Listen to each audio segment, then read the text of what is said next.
Imagine groggily opening your eyes in a cramped cabinure mattress, nothing but straw laced with bedbugs. Your body stiff from a night without comfort. The air hits you with an assault of smells, not the crisp scent of pine, but the heavy odor of unwashed bodies, animals, and open refuse. Bathing isn't routine. Water is too valuable for such luxury. Most people didn't see a proper wash for weeks, perhaps months. Your muscles ache fiercely from yesterday's toil weather hauling water, chopping firewood, digging in a mine shaft, or plowing the field. Frontiersmen and women worked sunrise to sunset every single day. Leave for rest, not here. Expect no weekends or sick days. Bodies reached their limit.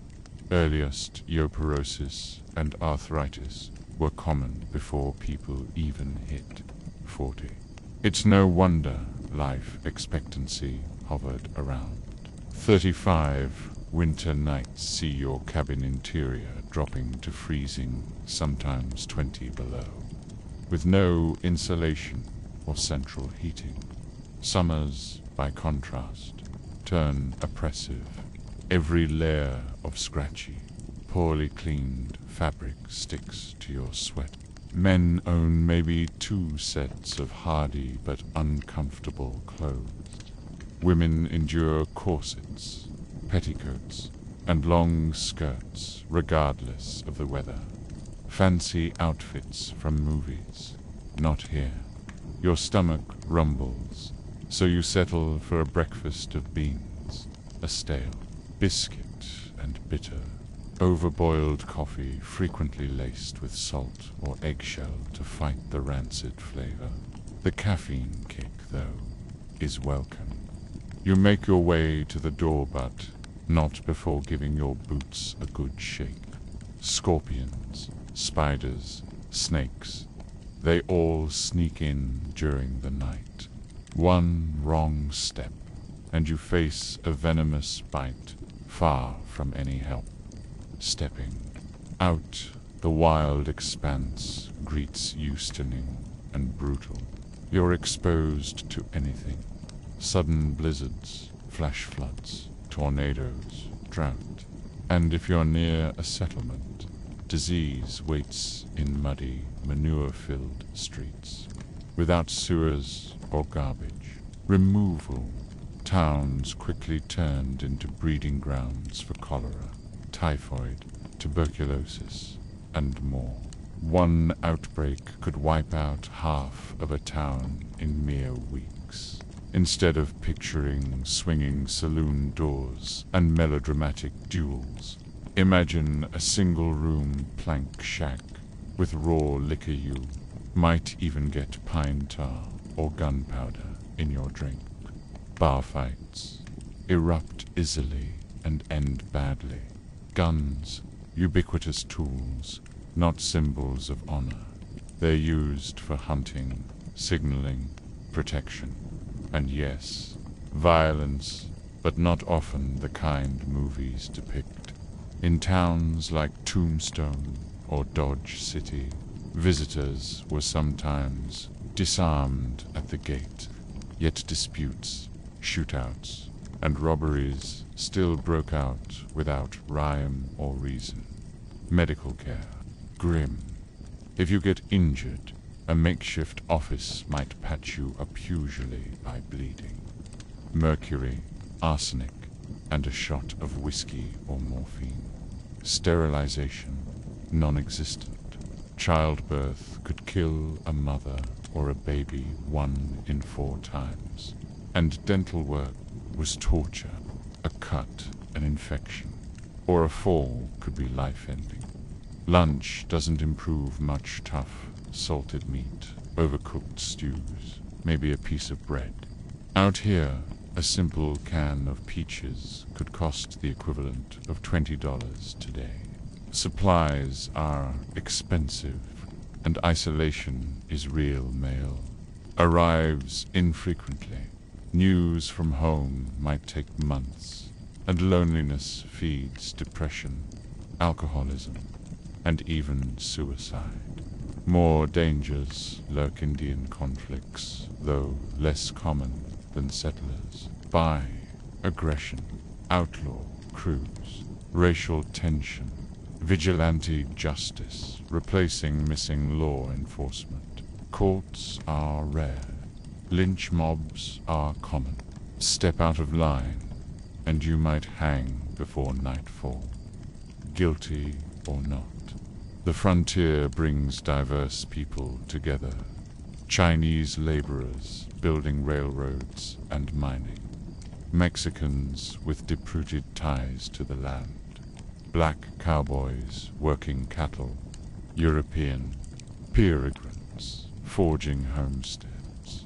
Native nations reconciling with sudden encroachment. But equality is a distant dream.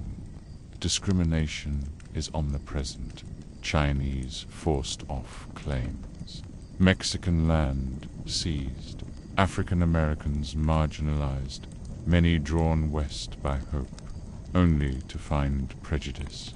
Native peoples suffered genocide, disease, forced removal, broken treaties, boarding, schools demanding cultural erasure. Mining is brutal. Cave-ins toxic gas, dust that steals breath, explosions, broken bones. Most earn barely enough for basic subsistence. Ranching brings exposure to dust, storms, stampedes, disease, predators. Cowboys, often black or Mexican, work exhausting days for paltry wages, roughly $30 a month.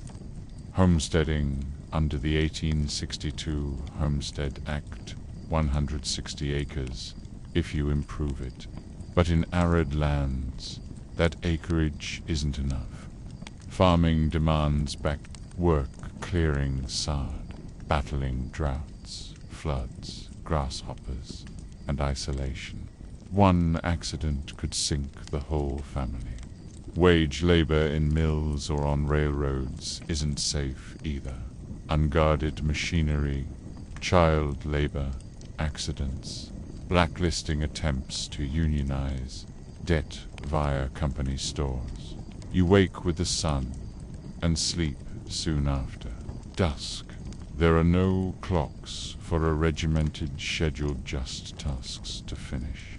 Social life is scarce but vital. Barn raisings, Sunday gatherings, 4th of July picnics. Kids pitch in on the farm. Literacy is a bonus, not a guarantee. School may be a poorly heated shack in winter. Discipline is physical, and expiration isn't unusual. 1 in 4 children never reach adulthood due to disease or accident. Nights are dark and alive. Coyotes howl. Wind rustles. Predators stir. You rely on candles and oil. Lamps, one spark could destroy everything.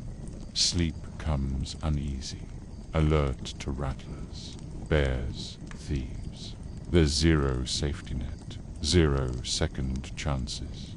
You realize the legends, the gunfights. The gold strikes are mere surface. Reality is persistent labor, daily risk, brute endurance, ... But also occasional moments of raw beauty beneath the stars. Shared meals, unity born of necessity. Heroism resides not in cliché showdowns, but in sheer survival. The sun is low now. You take a walk through town, past the saloon and the sheriff's office. The buildings look like they were thrown together without any kind of plan, because they were. Dirt streets turn to mud when it rains, and dust devils when it doesn't. Horse manure is everywhere. It mixes with garbage and sewage, and the smell clings to everything. You breathe it in because you have no choice. There's a doctor nearby, if you can call him that. He might have studied medicine in a book once. He might have learned from another doctor, or just called himself one. Either way, if you're hurt or sick, he's your only option. Surgery is done on a wooden table, without anesthesia beyond whiskey or opium. Instruments are reused without cleaning. Amputation is common. Infection is almost expected. Women giving birth often do so knowing it might be the last thing they do. You sit down to eat again. It's beans. Meat, maybe a wilted vegetable if you're lucky. Food poisoning is a regular occurrence, and dysentery is just part of life. You overhear talk at the table. Someone's cattle were rustled. Someone else lost a neighbor to cholera. There's mention of Indians, but the conversation leaves out the full story. While settlers often feared native attacks, violence from the US military and settlers themselves was far more common. It was a time of expansion, but also of erasure. Indigenous nations were being driven from their ancestral lands. The bison, their primary food source, was hunted to the brink of extinction. This was no accident. The US Army and government encouraged it. Kill the buffalo, starve. The Indian was more than a saying, it was policy. Children were taken to boarding schools, stripped of their language, culture, and names. Still, some towns are growing. Railroads are arriving. But that doesn't mean safety or peace. With expansion comes corporations. Big ranchers squeeze out small ones. Mining companies take the richest claims and hire desperate men for dangerous wages. Railroad tycoons and land barons use political connections to shape the law in their favor. The small settler, the poor miner, the lone farmer each finds the promise of the West harder and harder to reach. You head back to your cabin. It's barely holding together. When it rains, the water leaks through the ceiling. You set out buckets. If you're smart, you'll save some to drink later. Never mind the taste. Most families drink from the same water they use to wash themselves and their animals.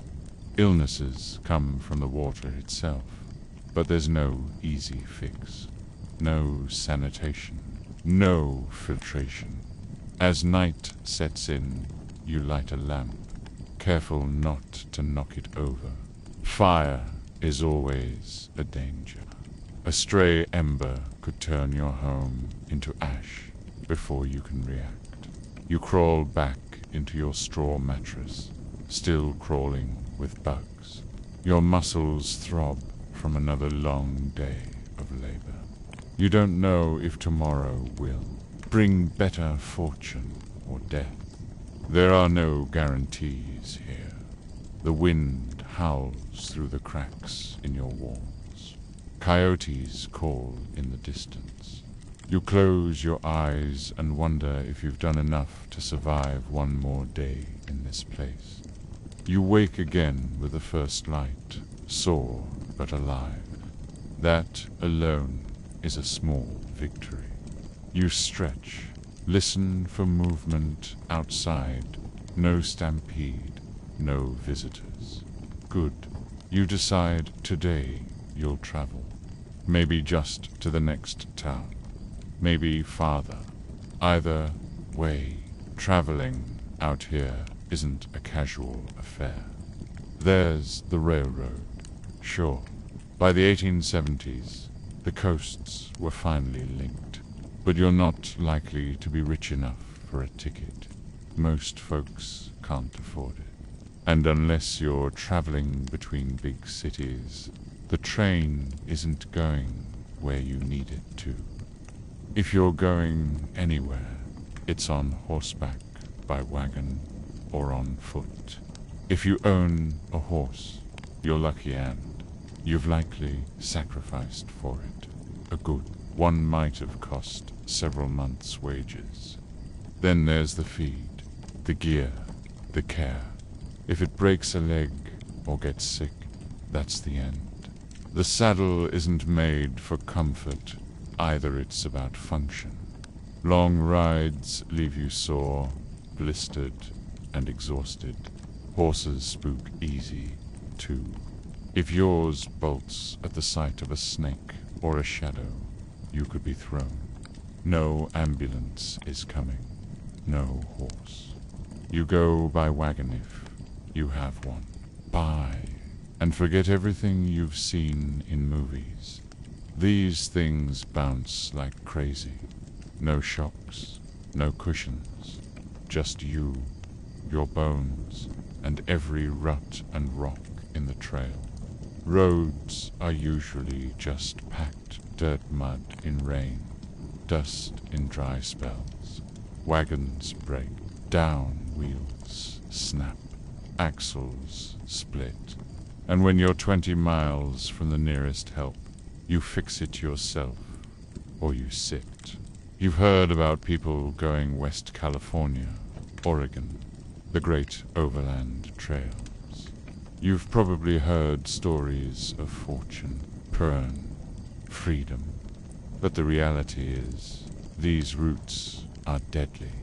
On the Oregon Trail alone, 1 in 10 didn't make it.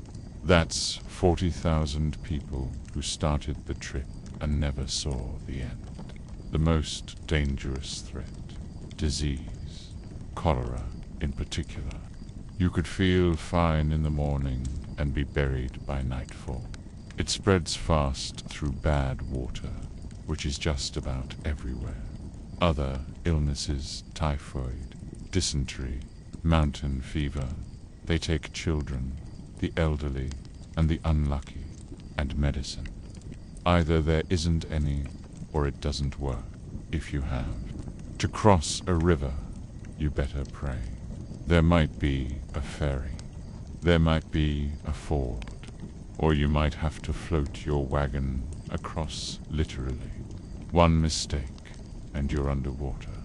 Drowning was frighteningly common. The rivers claimed families, livestock, everything people owned. And while the myth says Native Americans were the biggest danger, history tells a different story. Most tribes offered help, food, guidance, even rescue at river crossings. The real killers were accidents, falling under wheels, being kicked by animals, or shooting yourself with your own weapon because you didn't know how to use it properly. And the emotional toll. It's impossible to overstate. People buried spouses, siblings, children, and kept walking. You couldn't afford to grieve. Winter was always approaching. If you didn't reach the mountains before the snows, you'd freeze, just like the Donner Party did. And if you survived the journey, odds were you'd arrive broke, sick, and hungry. Maybe you're not going that far. Maybe you're just heading to a neighboring settlement. But even a short trip holds risk. Outlaws could be anywhere. So could sudden floods, sudden heat, sudden snow. The land doesn't care about your plan. One misstep, and you could end up another body no one ever finds. And as you travel, something becomes clear. This land, this so-called Wild West, is far more diverse than the stories tell. You pass through Chinese mining camps, black cowboy crews, Mexican ranchers, and homesteads run by German or Scandinavian immigrants. And yet, each of these communities faces hardship beyond the natural world. Chinese immigrants are forced into the most dangerous jobs for the lowest pay. Mexicans, despite having roots here for generations, have their lands stolen with legal loopholes. Black settlers hoping to leave racism behind find a different flavor of it out here. Native tribes, once sovereign, now dispossessed, fight to preserve what little they have left. Women, too, live a life almost unrecognizable from modern expectations. They're not the soft, fragile figures romanticized in old novels. They're farmers, healers, defenders. On a homestead, a woman might start her day milking cows before sunrise, deliver a baby for a neighbor mid-morning, fire a shotgun at a pack of wolves by afternoon, and still be expected to cook dinner, tend to sick children, and repair torn clothing before collapsing into bed. Their work is never done, and their rights are nearly non-existent. In most places, married women can't own property, can't vote, and often can't even keep their children if their husbands leave. Abuse is considered a domestic matter, legal protection, rare respect, harder to come by. If unmarried, their options are few teaching. If they're lucky, working in dressmaking or nursing. If not, some women, pushed by desperation, turn to prostitution. Their lives are often brutal, dangerous, and short. Abuse is rampant. Disease is common. Addiction is frequent. Even those who do well financially are outcasts welcomed in the saloon, but shunned in public. And yet, women are essential to the frontier. Some territories, like Wyoming and Utah, realize this early and give them voting rights before the rest of the country. Communities understand without women, the West collapses. They run businesses, manage farms when husbands die, and raise the next generation in the harshest of environments. Back in town, law and order exists in name only. A sheriff might be the only lawman for hundreds of square miles. Deputies are often just neighbors handed a badge. Marshals handle federal crimes, but rarely show up unless the situation is dire. Most justice is local, informal, and sometimes deadly. Vigilante mobs handle thieves and killers alike, often without trial. Suspected of stealing a horse, you might hang before the day's out. No evidence, no defense, just a rope and a tree. Hollywood's duels at high noon. Almost entirely fiction. Real violence is drunk, messy, and personal. It happens in alleys and bars, often over insults or debts. Gunfights are rarely fair and never clean. Many so-called outlaws, like Jesse James or Billy the Kid, blur the line between criminal and folk hero, sometimes robbing banks, sometimes fighting for lost causes, always attracting stories more dramatic than the truth. You find a place to stay the night, maybe a boarding house if you've got some coin, but the bed is shared with strangers. The sheets haven't been cleaned in weeks. The outhouse is out back, and the door doesn't latch. You try not to think about the insects or the damp mattress. If you're broke, You sleep in a barn or under the stars, where you're easy pickings for bandits or wild animals. Tout out on the trail, you build a fire if you can find fuel, dried grass, twisted brush, buffalo dung. It'll do. Cook something simple, maybe burnt beans. Eat in the dark with one eye on the shadows. Everything out here can kill you, whether water, people, your own bad luck. You sleep lightly, if at all dot. As the darkness settles, so does silence deep and total. No cars, no lights, no hum of machines. Just the creaking of wood, the rustling of dry leaves, and the breath of the wind moving over empty land. For those used to constant connection, it's unsettling. For those who know it well, it's comforting.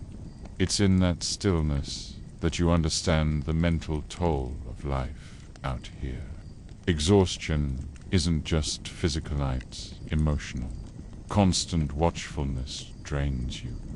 Diaries from the time speak of people breaking not from pain or hunger, but from being alone for too long, from not seeing another soul for weeks, from carrying the weight of survival alone. Morning comes again, and with it the ache in your limbs and the hunger in your gut. You rise from your hard bedroll or flea-ridden bunk and start preparing for another day. Maybe today you try your luck with something new mining, perhaps. You've heard stories of gold and silver, men finding fortunes in a single afternoon.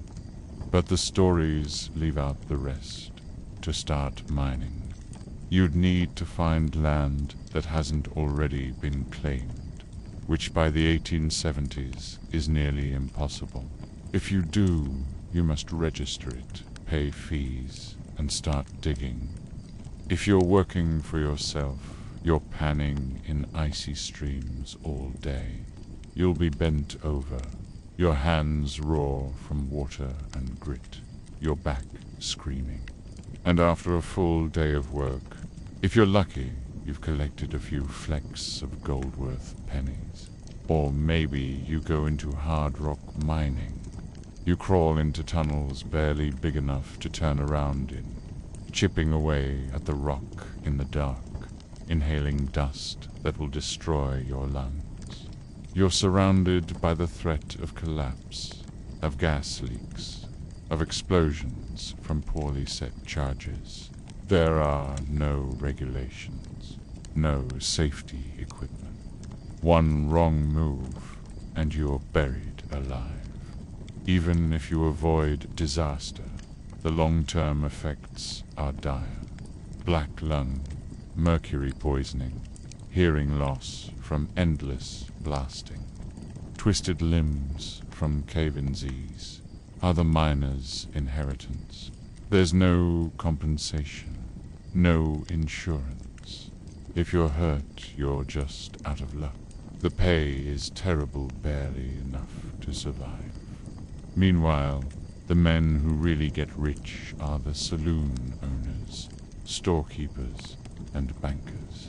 If you do strike gold, you have to carry it yourself. There's no safe way to store it, no trusted place to convert it to money. You're a walking target. Banking in the West is a gamble. Many banks are little more than shacks run by men looking to steal. Paper money varies wildly in value. Counterfeits are common. Most people stick with gold or silver coins, but those just make you a bigger mark. Maybe after seeing the miners broken and coughing, you set your eyes on ranching instead. You dream of wide open ranges and herds of cattle. But like everything out here, it's not as simple as it sounds. To start a ranch, you need land, animals, equipment, enormous investment, and nature doesn't care about your business plan. One drought and your grass dries up. One harsh winter and your entire herd freezes to death. It's happened before. The great die-up of the late 1880s killed off nearly all the cattle in some areas. Starving animals collapsed where they stood. Ranchers went bankrupt overnight. Even when conditions are right, disease sweeps through herds. Calves vanish to wolves or get stuck in mud and die. Poisonous plants kill what predators don't. And if you want to make money, you've got to drive your cattle hundreds of miles to market. Cattle drives aren't the adventures you've seen in westerns. They're long, dangerous, grueling affairs. Cowboys, usually young, poorly paid, and often black or Mexicans, spend weeks on horseback. They sleep in the dirt, eat beans and salt pork, and deal with injuries on the move. Rivers drown cattle. Storms scatter them. Stampedes can kill dozens in seconds, including the men trying to stop them. The average cowboy earns $30 a month. He's lucky. There's no job security, no safety, no future. He's respected only when he's useful, and forgotten the moment he's not. Farming, then, you consider it. The Homestead Act promises land to anyone willing to work it. You think maybe this is your chance. But once again, reality tells a harsher tale. You get your 160 acres, yes, but it's likely dry, windy, and isolated. In much of the West, that land isn't enough to grow what you need. You quickly discover that the lush farms of the East have no counterpart out here. Rain falls rarely, and when it does, it might come as a flash flood that washes away your topsoil in a single afternoon. Building a home means cutting and stacking blocks of sodgrass and dirt into walls. Buy your sody leaks when it rains, swarms with bugs, and offers little insulation in winter. There's no wood unless you live near a forest, and even then, it's a precious commodity. You cook with buffalo chips or dried brush. You haul every drop of water yourself. Breaking the land is brutal. The prairie roots are ancient and dense. Your plow breaks more often than the soil does. You labor day after day just to make a dent in it. And when you finally plant, there's still no guarantee you'll harvest anything. Early frost, high winds, grasshoppers, they all strike without warning. Entire crops disappear overnight. The work doesn't stop when someone gets sick, and people always get sick.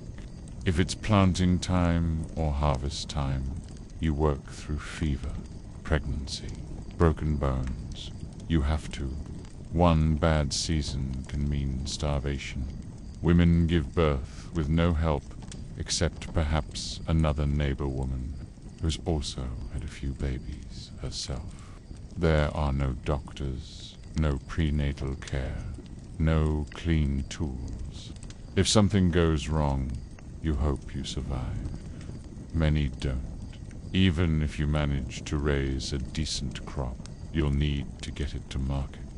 The railroads charge what they like, and they charge you more than they do the big corporate farms. What you grow might rot before you can sell it. You might lose money despite a successful harvest. And still, many farmers keep going. The alternative is abandoning everything you've built and starting over again. You look around and wonder if town life would be any better. Maybe working in a mill or a railroad yard is safer. But those jobs bring their own dangers. Factories and construction sites have no safety protocols. Machinery is exposed. Limbs get caught. Children as young as 8 work next to grown men, expected to pull their weight. Injuries are common. So are deaths. Railroad workers lay track through blistering heat and mountain terrain. They die from dynamite accidents, heat stroke, frostbite. The Chinese laborers, often tasked with the deadliest jobs, are paid less and treated worse. You work 10, 12 hours a day, 6 days a week, sometimes 7. You have no recourse if your employer refuses to pay. You can be fired without cause. Try to unionize, and you'll be blacklisted. No one else will hire you. In many towns, the company owns everything. The store, the housing, your tools. They pay you in company script money that only works at their store, where prices are inflated. You work to pay your debt, but the debt never disappears. And time itself feels different out here. There are no watches ticking in your pocket. Number hourly wage clocks to punch. You work when the sun rises and stop when you can't see your hands in front of your face. In winter, you might go days without meaningful labor. In harvest season, you work until you collapse. Time is marked by what must be done. The cows must be moved. The grain must be brought in. There are no breaks until the job is finished. Your life is measured not in hours, but in tasks. You don't ask what time it is. You ask if the work is done. Meals come when they can. Sleep when there's nothing else to be done. Days blur together, carved only by season and need. Evenings offer little respite. You're too exhausted for much. Maybe you gather around a fire, share stories, or play a card game. If someone has a fiddle, there might be music. Laughter is rare, but when it comes, it matters. There are no theaters, no radios, no phones. Books are passed from hand to hand until the covers fall off. A newspaper is weeks old, maybe months. Still, you read every word. Children don't play in organized leagues. They play with sticks and rocks, chase each other through dirt fields. They work as soon as they can lift a bucket or carry wood. A child of 10 may already plow a field, care for livestock, or mind younger siblings. Their education, when it exists, is simple and brief. One-room schools host all ages. One teacher teaches everything if they're literate themselves. Supplies are minimal. Chalk, a slate, a few battered books. Discipline is harsh. Whispering can earn a whipping. Many kids never finish school. The family needs them too much. Childhood is short and dangerous. 1 in 4 won't live to adulthood. Disease, accidents, exposure, anything can take them. Measles, diphtheria, scarlet fever, whooping, coughlessness. Modern medicine shrugs are far killers here. A simple fall from a wagon or a kick from a mule can end a life. Parents bury children in shallow graves behind the house. Mark the spot with a wood cross. and try to keep going. And illness strikes the adults too. No one is spared. There are few doctors, and those that do exist might do more harm than good. They have little training. Medical theories are centuries out of date. Bleeding a patient to remove bad humors is still a thing. Treatments include mercury, arsenic, and opium. Surgery is brutal. No antiseptics, no real anesthesia. An amputation is done with whiskey and hope. Infection is common. Survival is not. Even if you live, you may never work again. There's no system to support you if you can't. Pregnancy is often a death sentence. Every birth carries risk, and when it goes wrong, the outcome is devastating. Women die in agony. Children are born still, or sick, or malformed. There are no hospitals, no C-sections, just neighbors and prayers. Dentistry, almost worse. There are no numbing shots. A bad tooth is pulled with forceps or pliers and hope. People endure years of pain before finally giving up the tooth. Most lose them all before middle age. Nutrition doesn't help. The diet is repetitive and poor.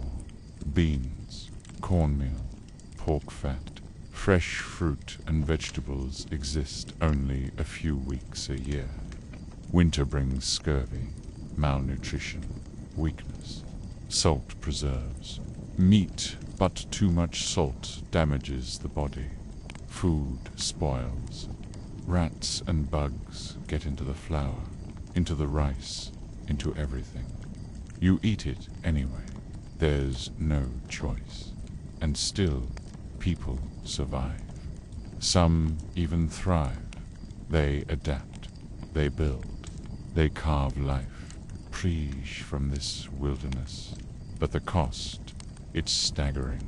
Food preservation becomes a way of life, not a choice. Women spend entire summers canning, drying, salting, and pickling whatever they can to prepare for the winter months. Root vegetables are stored underground. Fruits are dried on racks or cooked down with sugar. You can afford sugar. Every scrap is used. Waste is unacceptable. You don't throw out moldy bread, you cut the mold off and eat the rest. Stored food attracts pests. Mice get into sacks of flour. Bugs burrow into dried beans. Droppings are common. You sift out what you can and ignore the rest. That's just how it is. In winter, you're grateful to have anything at all. Malnutrition becomes normal, even in those who eat regularly. There's food, but not always the right kind. Despite all this, you rarely see obesity. The frontier keeps you thin. The labor alone burns more calories than you eat. Your body is lean from need, not by choice. Hunting provides meat, but it's unpredictable and inefficient. Ammunition is expensive and hard to replace. You need it more for defense than for feeding yourself. You might trap rabbits if you know how. You might catch a few birds, but most of the time you live off what you've grown, bartered for, or bought at great expense. And what about children raised in this environment? Their lives are shaped by survival from the beginning. Infants are wrapped in handmade cloth, cradled while their mothers stir stew, split wood, or dig in the earth.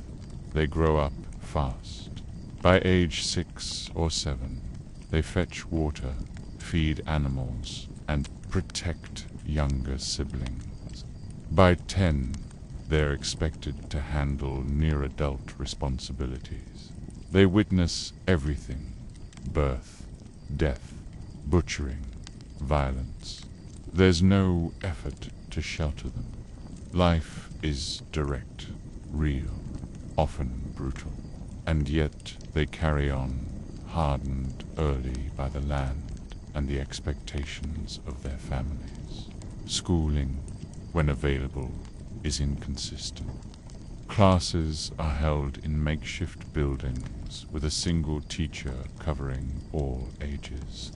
Lessons might focus on reading, aloud, reciting multiplication tables, or copying lines into a slate. Books are rare and shared. Paper is expensive and used sparingly. The heating may come from a wood stove that barely fights the cold. In summer, the room becomes unbearable. Punishment, too, is swift and harsh.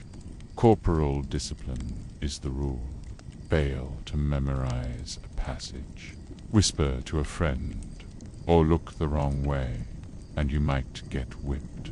Some kids don't go at all they're needed on the farm, or the school is too far. For many, practical knowledge, how to milk a cow, how to splint a leg, how to patch a leaking roof matters more than penmanship. And even with all that toughness, survival is never guaranteed. A child might fall sick and be gone within days. The pain leaves a mark on everyone. Parents learn not to hope too much. Families name new babies after the ones they lost. When death comes, there is no ceremony. A wooden box, a prayer, a marker of stone or wood, then back to work. The same cycle repeats for illness, injury, and aging. No one expects to live long. If you make it past 40, you're considered lucky. If you reach 50, you're tough. By modern standards, many frontier people live fast, age young, and die, early bent from labor, worn down by infection, scarred from injury. There are no retirement plans, no savings accounts, no assisted living. You work until you can't, and then you depend on your children, if they're still alivened, if they stayed. And then there's the isolation. For all the physical challenges, the emotional strain of being so alone might be the worst of it. If you're miles from your nearest neighbor, you may go weeks without seeing another faces, especially in winter. There's no mail for months, no newspaper, no visitors. You stare at the same patch of earth, the same walls, the same sky, every single day. Diaries of frontier women are filled with references to silence, to mental collapse, to what they called prairie madness. They write of going days without it hearing another human voice, of screaming babies and absent husbands, of missing the world they left behind. The loneliness breaks people. It sends some back east. Others vanish into despair. A few take their own lives. When you do see neighbors, it's usually for a reasoned barn raisings, harvest help, emergencies. Community doesn't exist because people are friendly. It exists because they must depend on each other to survive. You help them thresh their wheat. They help you build your roof. You loan them a horse. They share their water. These bonds are forged in necessity more than affection, but they're strong nonetheless. Church becomes more than religion. It's a place to see people, to gather, to trade news. The preacher may also be the teacher, the justice of the peace, the one who settles disputes. Church events become the only real social occasions. Funerals, potlucks, and Christmas services are breaks from the labor of survival. Community forms slowly one building, one fence, one family at a time. A schoolhouse marks the transition from a cluster of settlers to a real town. A general store means you're connected to trade. A post office means the outside world can find you. A saloon, for better or worse, becomes the heartbeat of many. Built up these settlements, eventually streets are laid. Saloons, boarding houses, banks, and churches grow into permanence. Law enforcement comes next, sometimes as a hired marshal, sometimes as a respected settler with a badge. But in the outlying areas, justice remains a private matter. If someone robs your livestock or burns your barn, your neighbors might form, pay a posse, and settle things their own way. Vigilante justice walks a fine line. Sometimes it protects, sometimes it punishes the wrong person. Lynchings are not rare, nor are quick burials with more questions than answers. The court system, when it arrives, is limited. Judges are few, jails are primitive, and lawmen are often outgunned and overwhelmed. As the towns grow, so do the tensions. The Wild West is not just a place of opportunity, it's a place of competition, of exploitation, and of deep inequality. Corporations begin to arrive. Railroads cut across old trails and through settlements, changing everything. Where the tracks go, prices rise and populations shift. If you're on the rail line, your town might boom. If you're not, it might die. But the railroad companies hold all the power. They buy land cheap, sell it dear, and charge whatever they want to move your goods or not move them at all. Mining, ranching, and logging all begin to industrialize. Large companies push out small operations. Families that scraped by on a few. Head of cattle find themselves unable to compete with investors from back east who can run herds of thousands. Independent miners can't match the output to the bribes of corporate claims. Farmers see their land bought out or taxed into surrender. Governments, still forming, often favor those with money. Water rights go to corporations. Grazing rights to those with connections. Whole communities might find themselves pushed aside when new surveys are drawn or new titles claimed. Corruption isn't an accident, it's a system. And as wealth flows in, the myth of the West begins to form. But it isn't shaped by the people who live it. It's shaped by those selling it. Dime novels, written in eastern cities, tell tales. Brave sheriffs, noble settlers, savage outlaws, and even more savage Indians. The truth doesn't sell. Fantasy does. Then come the show's Buffalo Bill's Wild West. Traveling carnivals of staged shootouts, daring rescues, and Indian battles all neatly choreographed for audiences back east and overseas. By the 1880s, the West is already being rewritten in real time, turned from a place of struggle into a story of triumph. Hollywood will follow, and with it, An entire world of simplified heroes and villains, of clean-shaven cowboys in gleaming spurs, and silent women in perfect dresses. The brutality, the mud, the starvation, the sweat, it vanishes in the myth. But you, here, know the truth. You've lived it for days or even years. You've buried children, patched roofs in snowstorms, fought off sickness with prayer and boiled roots. You've watched towns rise from dirt and fall back into it.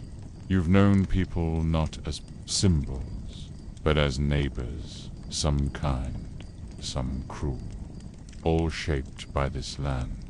You look up at the stars that night, unpolluted, infinite. The same stars watched by those before you. The same ones native peoples used for stories and seasons, and pioneers for guidance. They see everything, the hardship, the beauty, the injustice, and the grit. And tomorrow, when the sun rises again, the land will demand more from you. There will be wood to cut, water to fetch, mouths to feed, fences to fix, wounds to tend. The West gives nothing freely. Everything must be earned. By your final day, the West has begun to change. The dusty trail towns are growing into something else. Cities, industry, governance, infrastructure. The railroads stretch like arteries across the landscape, tying everything into the nation's economic body.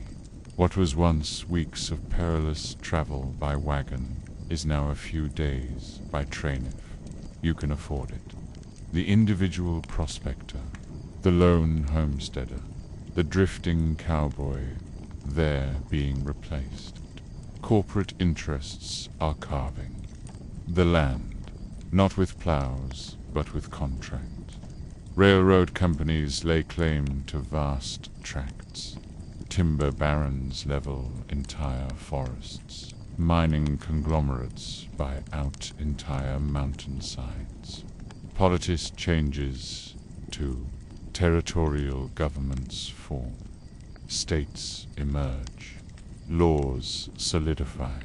And with all that comes regulation, taxation, bureaucracy. Things many early settlers fled from back east. Some can't stand it. They move farther west, always chasing some vanishing frontier. Others stay adapting or fading into the background.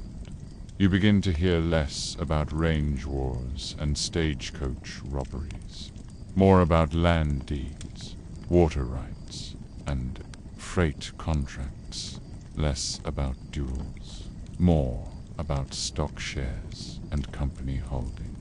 But underneath it all, the same struggles remain: power, control, survival.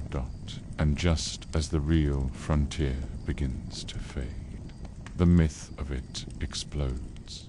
Buffalo Bill's shows sell the illusion of the heroic West.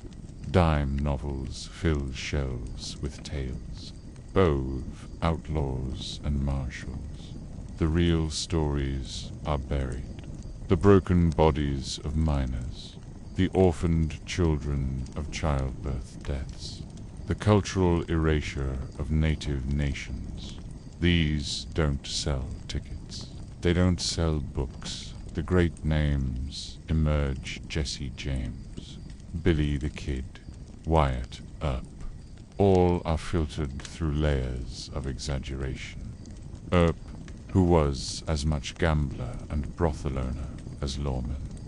Jesse James, once a Confederate guerrilla, now painted as a Robin Hood. None are clean. None are pure.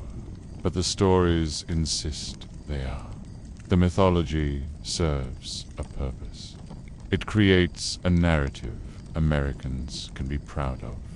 A story of rugged determination, of moral clarity, of divine destiny. But it's just that story. The truth is more complex.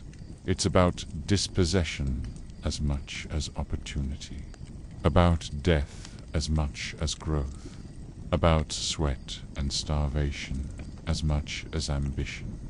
It is filled with exploitation, survival, cruelty, courage, innovation, and injustice, all tangled together. As the West modernizes, so too does its influence. The laws and systems forged in its fire's property rights, water allocation, state versus federal control shape the America to come. The impact of that era is everywhere, in how people govern land, how they view freedom, how they define success, and for the native peoples who once lived freely on this land, the West brings catastrophe. The reservation system confines them. Treaties are broken. Sacred spaces are lost. Language, religion, identity suppressed or erased. Children are taken, haircut, language forbidden, cultural genocide carried out under banners of civilization. Yet even here there is resilience. Tribes endure. Cultures persist. Survival in every sense continues. By the twilight of the frontier era, you feel it in your bones. This place is changing. The lawless wilderness that once stretched forever is shrinking. Telegraph lines now carry words across the continent in minutes. Steam trains bring businessmen, bankers, politicians. Soldiers enforce federal authority in regions that once relied on vigilantes and cattle brands. And with them comes more structure, more bureaucracy, but also more safety. Settlements that once feared raids now worry about taxes. A new generation grows up not under threat of wolves or cholera, but in newly built schoolhouses with clocks on the walls and factory-made desks. But for those who carved this world out, of nothing who weathered the blizzards, the famines, the loneliness, sits a bitter kind of peace. They look around and see strangers, suits, polished boots on clean floors.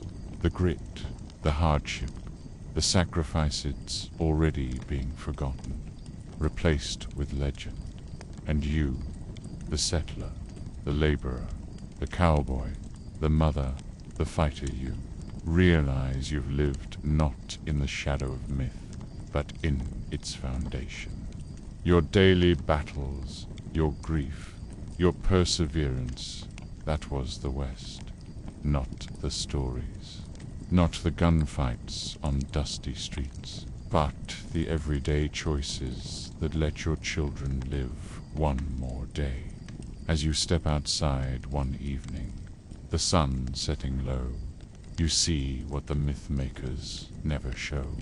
A prairie pitted with graves, a sky glowing with dust, and a horizon that once promised everything and delivered, but only at a terrible cost. You survived it. You became part of the land, and it became part of you. This was the real Wild West. Brutal, beautiful, unfair, unrelenting. And now, finally, it begins to fade not into silence, but into story. The story ends, and if you are still here and fully awake, then you are very patient or very interested in the story. If that's the case, please leave a like and subscribe so you can hear more from me, and because they will fire me if you don't. Now, I will leave the rest of you who have fallen asleep to rest with this fire effect. Enjoy and have a nice dream.